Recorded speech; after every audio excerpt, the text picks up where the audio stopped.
The Foods That Changed the World, Part 2. You've heard the saying, the best thing since sliced bread.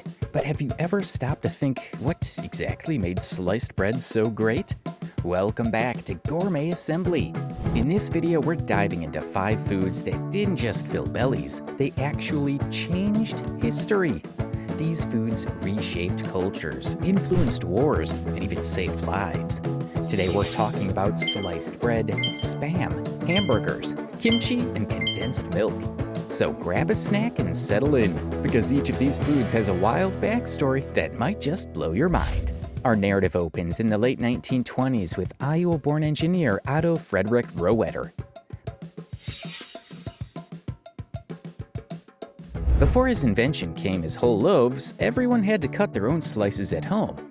Although it sounds small, cutting bread was a daily task that could be shockingly taxing. Uneven slices, crumbs everywhere. Let's be honest, it's not the easiest thing to do every morning, particularly if you're rushing and sleep-deprived. And heaven forbid you would cut the slice either too thick or too thin. Sandwich anarchy. Rohwedder chose to change that in 1928.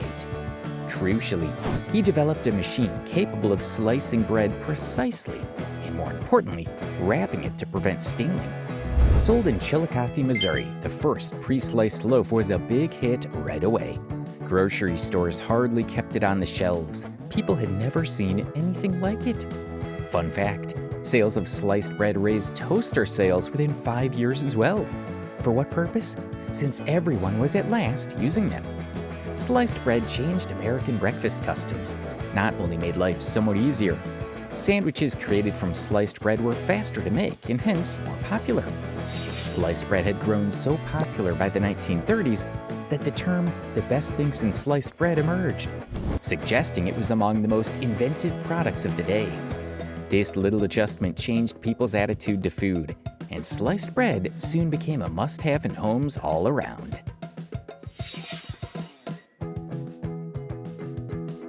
Now let us explore a food that is both iconic and, well, somewhat enigmatic. The classic canned meat known as Spam. Originally developed by Hormel Foods in 1937 as a reasonably priced, non-perishable protein source, meat was rather expensive back then, and many homes lacked refrigeration. Thus, Spam was a great, long-lasting, simple solution. It was also the go-to meat of convenience, since it was just the right size and required no refrigeration at all. Spam grew even more important when World War II started. The U.S. military needed a protein-rich meal that could keep troops fed in erratic conditions, travel the globe, and last months in transit. That ideal solution, Spam, soon became a mainstay in military diets. For troops assigned to the Pacific Theater, Spam was a taste of home rather than just food. A small, savory comfort among the chaos of war. Some troops even got care packages, including Spam, from their families. Fun fact, General Dwight D. Eisenhower once joked about his overexposure to Spam, which he ate routinely during his military career. Still, Spam's trip didn't finish like the war. Like Hawaii, the Philippines, and South Korea, the locations it visited discovered how to include Spam into their own cuisines. Spam became so popular in Hawaii that it developed into a sushi-inspired snack called Spam musubi, with a slice of grilled Spam on top of rice all wrapped in nori. Hawaii's passion for Spam is so strong today that an annual Spam Jam celebration honors the canned meat in all its splendor. From wartime ration to cultural icon, Spam evolved into a symbol of adaptation. From Filipino Spam salog, Spam with garlic rice and eggs, to Korean stews, Spam developed a life of its own outside of Hawaii and crept into local cuisine all around. Its impact didn't stop there. Fans can learn everything there is to know about the meat in can-fed troops and turned into a worldwide staple at Austin, Minnesota's own museum. Our next meal is not only popular but also a global icon. A classic that cuts across boundaries and cultures, the modest hamburger. Though usually connected with American culture, the hamburger actually started in Germany in the 19th century. Inspired by the Hamburg steak, minced meat patties were a filling meal presented to German immigrants arriving at the Hamburg port back then. Savory and simple to make, this hamburger steak finally made its way across the Atlantic. Still, the hamburger as we know it, a juicy ground beef patty presented in a bun, did not become really famous until the 1904 World's Fair in St. Louis. Here, the modern burger first attracted attention, capturing the imagination and taste receptors of fairgoers and rapidly finding its way into American restaurants and roadside stands. The hamburger's quick cooking and pleasing taste helped to propel the development of what is today known as fast food. White Castle launched as the first burger chain in 1921, clearing the path for fast food behemoths like McDonald's and Burger King, who would later make the hamburger a worldwide obsession and a staple of American cuisine. The hamburger today is a blank canvas for worldwide culinary innovation. Teriyaki burgers with a sweet, savory glaze abound in Japan. Veggie patties and spiced masala burgers fit local tastes in India. And in Australia, you may find burgers topped with beets and eggs. Even the upscale market has embraced the burger. Created in the Netherlands, the most expensive burger in the world runs over $5,000. Extreme ingredients like gold leaf, truffles, and even caviar top it, a far cry from its modest beginnings. From street food to fine dining, the hamburger's journey shows how food might cross boundaries, adapt, and be reinterpreted to fit many civilizations. Let us now discuss a meal that is not only a staple in Korean homes, but also a beloved worldwide phenomenon, kimchi.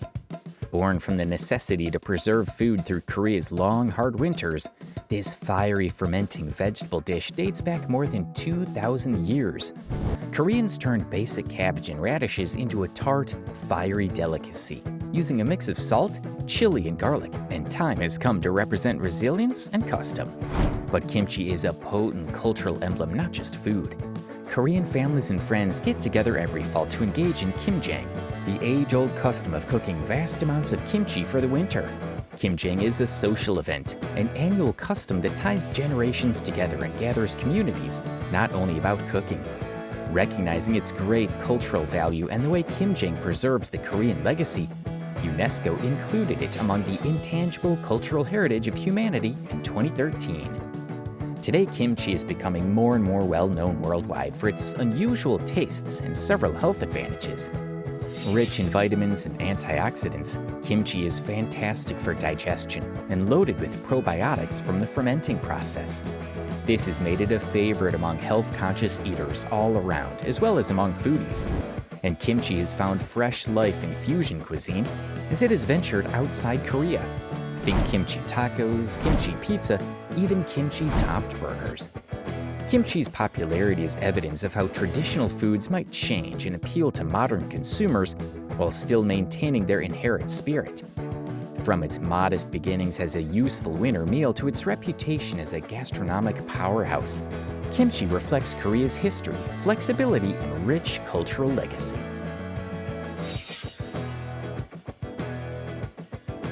Last but not least, let's talk about the magic of condensed milk. Originally created as a safe, long-lasting milk substitute by Gail Borden in the 1850s, condensed milk was Borden's idea that was revolutionary before the era of refrigeration, since fresh milk would spoil rapidly, particularly in rural areas. He produced a sweet, shelf-stable product with consistent nutritional value by cutting water from the milk and adding sugar that would travel anywhere. Imagine living in the 19th century and getting creamy milk without worrying about spoiling. Condensed milk must have felt like pure invention in a can. When condensed milk became a staple of troops' diets during the American Civil War, its value really exploded. In addition to being a great source of calories, it was portable and robust, allowing months on the battlefield without going bad. Condensed milk became a staple pantry item very fast after its success during the war confirmed its place in American homes. This modest ingredient soon found a home in kitchens all around the world and blended into culinary customs far outside the United States. The trip condensed milk took around the globe resulted in its major presence in many mouth-watering cherished dishes. Consider a cool Thai iced tea. Its creamy sweetness is much influenced by condensed milk. Alternatively, consider Brazil's brigadeiros, those delicious chocolate truffles, and the famous Vietnamese coffee, where rich, silky sweetness permeates the strong, dark brew via condensed milk. But maybe its most unexpected contribution came in 1875, when Swiss chocolatier Daniel Peter invented the first milk chocolate bar using it. Indeed, we might not have milk chocolate as we know it now without condensed milk. So there you have it, 5 foods that didn't just satisfy cravings, but transformed culture, cuisine, and history. From sliced bread's daily convenience to kimchi's cultural depth, each of these foods has its own incredible story that reflects the resilience, creativity, and adaptability of human societies. Thanks for watching Gourmet Assembly. If you're hungry for more fascinating food histories, hit that subscribe button and join us next time as we continue exploring the world of game-changing foods.